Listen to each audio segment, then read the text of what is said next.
Спасувањето на планина е една доста комплексна активност која пред се бара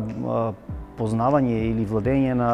многу сериозен диапазон на вештини од страна на самите спасители, а од друга страна бара многу софистицирани ресурси, средства без кои што не може да се замисли безбедна и ефикасна спасителна операција. Во светот постои меѓународна организација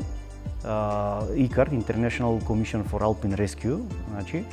која ги обединува сите служби за спасување во светот и која на светско ниво дава препораки за безбедно и ефикасно делување во операциите за спасување.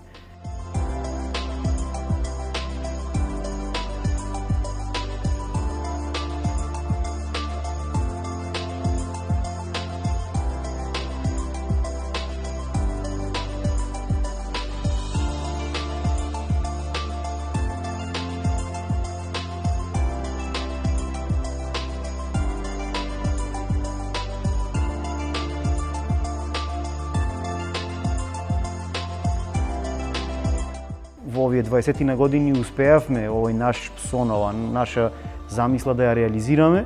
да имаме еден современ оперативен и тренинг центар кај што се моментално се наоѓаме, да имаме навистина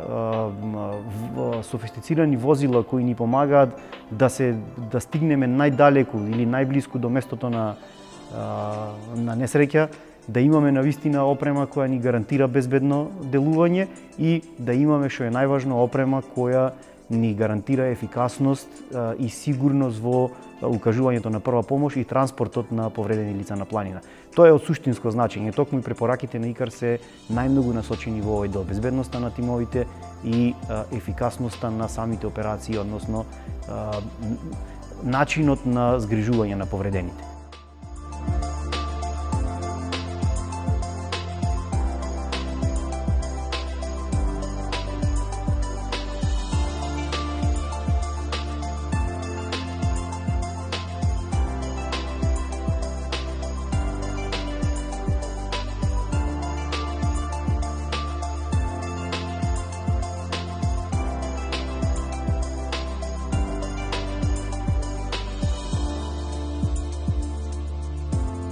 Не сакам да звучи нескромно, меѓутоа ние овде постигнавме исто така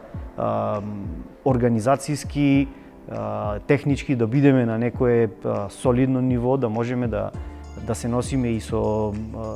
оние земји кои се далеку пред нас во овој момент, но за жал тоа е само регионално во овој мал регион околу Охридското езеро, така што имаме навистина желба да го прошириме ова и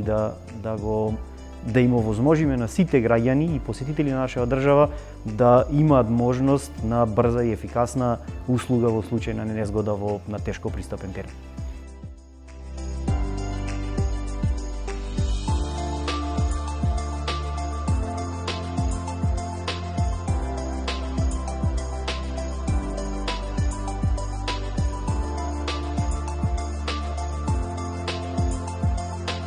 Во системот, во уредувањето на оваа проблематика, во целокупниот систем за цивилна заштита на држава,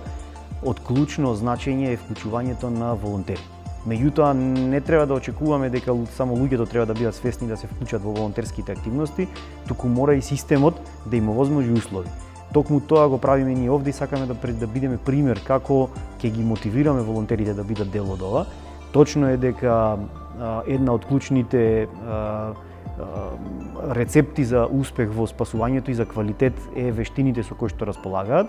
меѓутоа тоа е една од начините како да ги мотивирате луѓето. Ако им дадете соодветен третман, соодветна обука, луѓето знаат да го ценат тоа, дека добиле нешто кое што навистина е вредно, кое што ќе им користи и во секојдневниот живот. Од друга страна,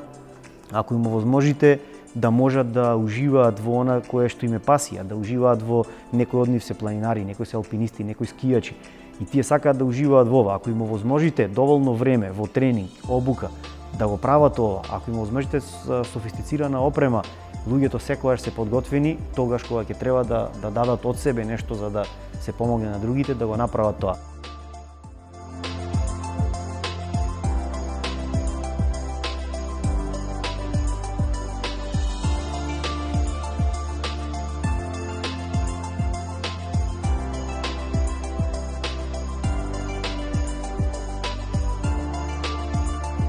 предноста на волонтерските системи е во тоа што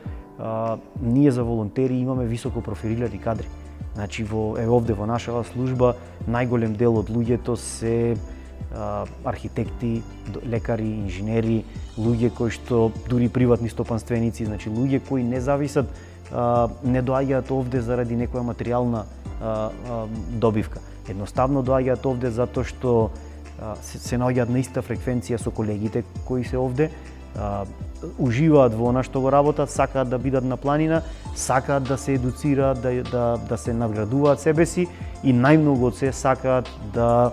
помогнат на луѓе кои се во неволја, а знаат дека нема кој друг освен нив да го направи тоа. Тоа е системот кој што може да функционира, еве ние сме пример дека може да функционира, но едноставно овој систем од другата страна генерира големи трошоци, се ангажираат на вистина големи ресурси кои што од некаде мора да се покријат, а тука барем во светот нема друг пример освен државата, односно буџетите на локалните самоуправи на државата кои што треба да го поддржуваат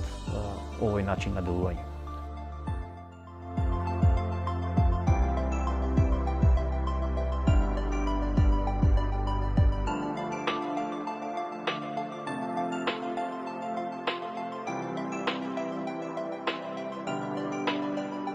Ако ја почитуваме планината, ако ги почитуваме